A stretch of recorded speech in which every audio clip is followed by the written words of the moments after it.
بیوگرافی هایده، خواننده بزرگ پاپ ایران. هایده متولد سال 1321 در تهرانه.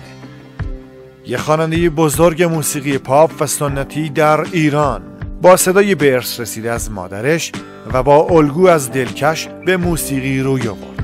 خیلی زود ازدواج کرد، اما به خاطر دیابت در سن 47 سالگی چشم از جهان بست. نام اصلیش معصومی دد بالاست و تنها یه خواهر کوچیکتر از خودش داره و اونم به نام مهستی. همونطور که از نام خانوادگی ترکی ایشون مشخصه، پدرش اهل تبریزه و مادرش از ترک‌های مهاجر کشور بلغارستان بوده. مادر هایده مولیدی خانه سفره ها و مراسمات مذهبی بوده و هایده به همراه خواهرش اغلب در کنار مادرش در این مراسمات شرکت می‌کرده. ازدواج هایده و فرزندان. هایده در سال 1334 وقتی که 13 سالش بود، یعنی چی؟ آره، وقتی که 13 سالش بود ازدواج کرد. ثمره اون 3 تا فرزند به نام کامران، کیوان و یه دختر به نام کیانوشه. کامران فرزند بزرگش رو در 14 سالگی به دنیا آورد. واو! و اون زمان اونقدر کم سن سال بود که مادر بزرگش در فرزندداری به اون کمک میکرده.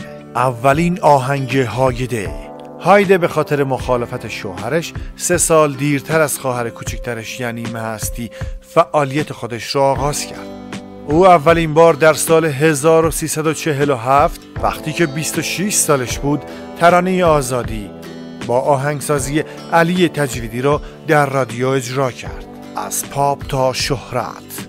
از سال 50 شروع به خوندن ترانه‌های پاپ به آهنگسازی انوشیروان روحانی و فریدون خوشنود کرد که ترانه‌های نشانه، بزنتار، سوغاتی و گل سنگ باب جدیدی در موسیقی ایران باز کرد.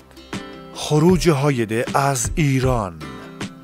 هایده به همراه خواهر و مادرش 7 شهریور سال 57 پس از انفجار در سینما رکس آبادان به لندن نقل مکان کردند و با وقوع انقلاب دیگه به ایران باز نگشتند. بعد از 1 سال حضور در لندن در سال 58 به آمریکا مهاجرت کردند و در لس آنجلس ماندگار شدند.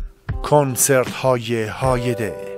بعد از انقلاب علاوه بر برنامه‌های معمول خود در دانشگاه UCLA کالیفرنیا و تالارهای مشهور جهانی از جمله رایال، کنسرت هایی را اجرا کرد.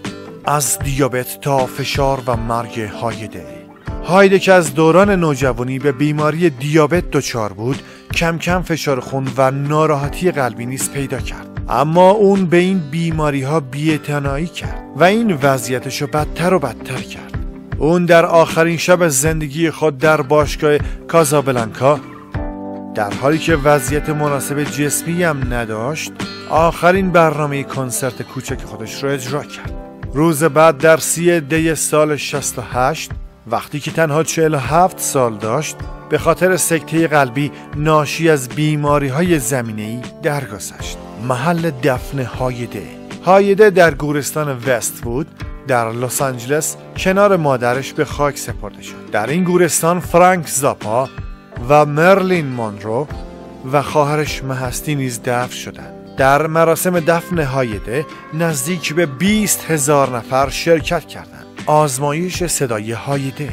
در سال 2002 گروهی از دانشمندان ژاپنی صدای وی را آزمایش کردند، البته توسط صداهایی که از قبل وجود داشت. طبق اعلام محققان ژاپنی، اونها گفتند که تا به حال هیچ صدای زن خواننده‌ای به این سطح نرسیده